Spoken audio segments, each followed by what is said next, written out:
안녕하세요. 9월 4일 수요일 날마다 주께로 큐티 가이드 시작하겠습니다. 오늘 함께 나눌 하나님의 말씀은 사도행전 27장 13절에서 26절까지의 말씀입니다. 한치 앞도 보이지 않는 폭우 속에서 그리고 앞을 분별하기 힘든 안개 속에서 운전해 보신 적이 있으신가요?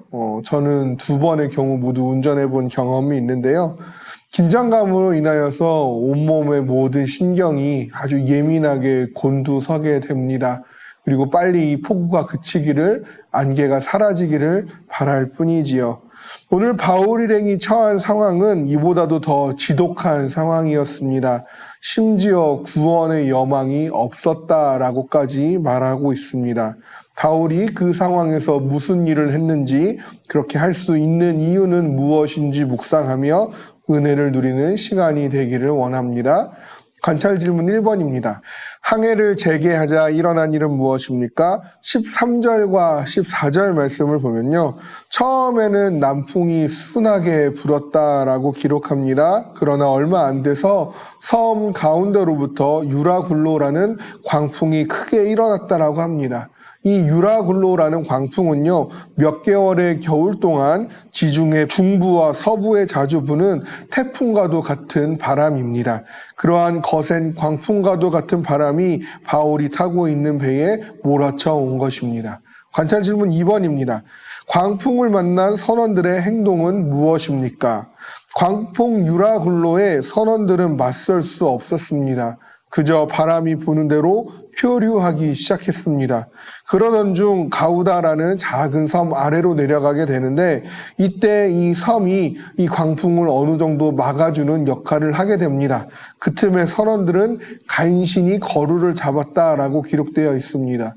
여기서 거루라는 것은요, 배가 파손되었을 경우나 혹은 항구시설이 되어 있지 않는 곳에서 비상 상륙하기 위해 준비된 구명정을 의미하는 것입니다. 바울 당시에 이 구명정은 평소에 배의 뒤편에 매달아 끌고 다니지만 태풍과 같은 광풍을 만난 경우 배의 갑판 위로 끌어올려서 구명정이 부서지는 것을 미연에 방지하고는 했습니다. 또한 배가 파손될 위험을 방지하기 위해 선체로 줄을 단단히 감는 작업을 하였고요. 광풍뿐만 아니라 스르디스라는 모래 구름에 의해 배가 부서질 위험이 있어 바람에 밀려가는 속도를 줄이기 위해 연장이라고 해석되고 있는 돛과 닷을 내렸습니다. 어떻게든 배의 난파를 위해 선원들은 애를 썼지만 결국 배를 가볍게 하기 위해서 배의 모든 짐과 기구를 내버리기까지 합니다.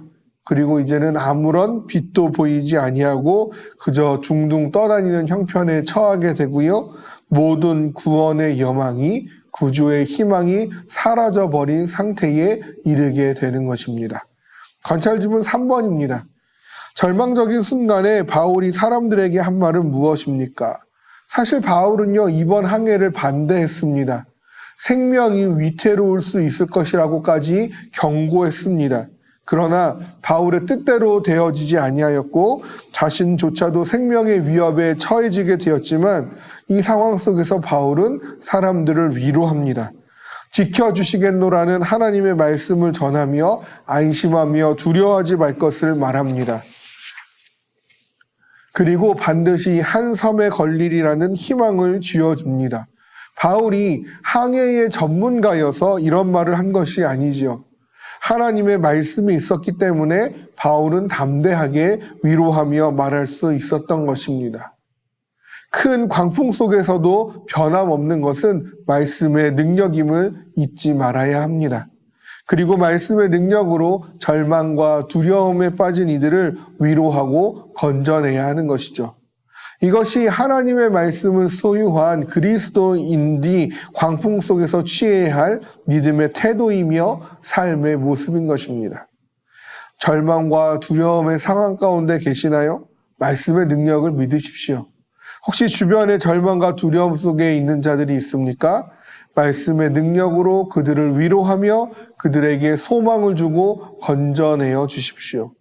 보호하시는 하나님을 의지하며 두려움이 아닌 위로와 평안을 전파하는 우리가 되어지기를 주님의 이름으로 소망합니다.